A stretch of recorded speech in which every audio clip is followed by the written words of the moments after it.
Nous allons donc vous montrer aujourd'hui comment monter une pheasant tail. C'est une mouche très conventionnelle, mais ma foi qui est vraiment redoutable, que ce soit en rivière ou en réservoir. Notre montage aujourd'hui va s'orienter sur un hameçon B110, sur lequel nous pourrons varier la taille en passant d'un 10 jusqu'à un 16 ou un 18 pour les plus courageux d'entre nous. Donc ici dans l'exemple ici dessus, nous allons utiliser un B110 car le poids de l'hameçon est un peu plus lourd vu que c'est un fort de fer. Sur un B110, on va ajouter une bille couleur or 2,8.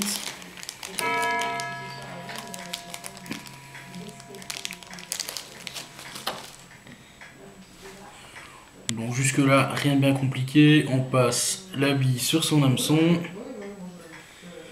On n'oublie pas de pincer son ardillon, bien évidemment. Et ensuite, on place son hameçon dans l'étau.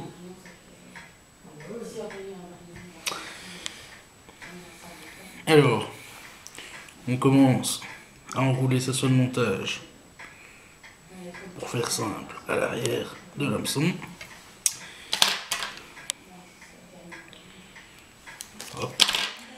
Alors on peut, non pas pour alourdir la mouche, mais juste pour bloquer la petite bille, rajouter 2-3 tours de plomb juste derrière la bille. Et comme ça, la bille sera bloquée et ne bougera pas pendant le montage. On peut, qui plus est, ajouter une petite goutte de cyanolite pour refixer le tout. Alors, comme toujours, on va fixer des cercles. Donc ici, on va utiliser des fibres de faisan. On va regarder à trouver des fibres qui sont suffisamment longues. Et on va en prélever 4 ou 5 sur une portion. Voilà.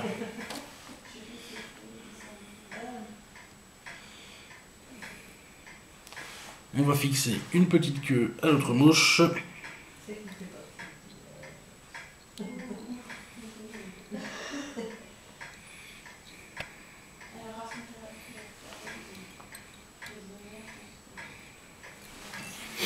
Voilà. Alors ensuite, on va fixer un petit incel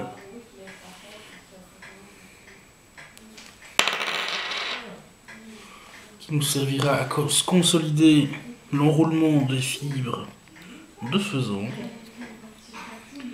et à effectuer un petit cerclage. Alors, on va récupérer les fibres de faisan et les enrouler sur la soie de montage. Pourquoi? Pour éviter que les fibres ne cassent en les enroulant. Ça solidifiera davantage les fibres. Ensuite, on les enroule vers l'avant de l'hameçon.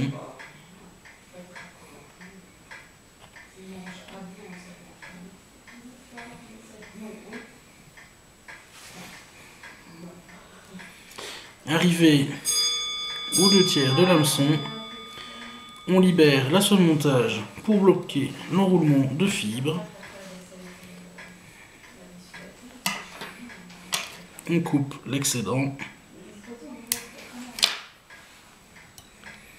Un petit tour par acquis de conscience. On enroule notre petit incel dans le sens contraire. Toujours.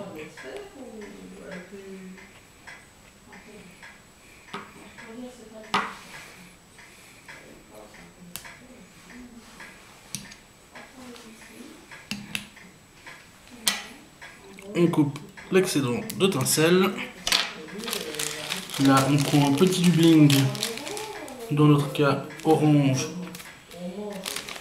UV Spectra, pour faire un petit thorax à notre mouche. On enroule sans trop forcer, pour que le dubling puisse s'aérer en l'enroulant. On fait quelques tours pour former un petit thorax. La mouche est terminée, il nous reste juste à faire notre nœud final avec notre whip finish.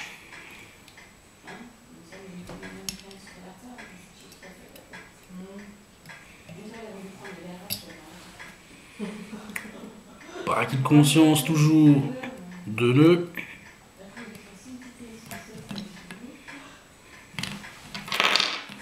On coupe la soie de montage et la mouche est finie. Bonne pêche!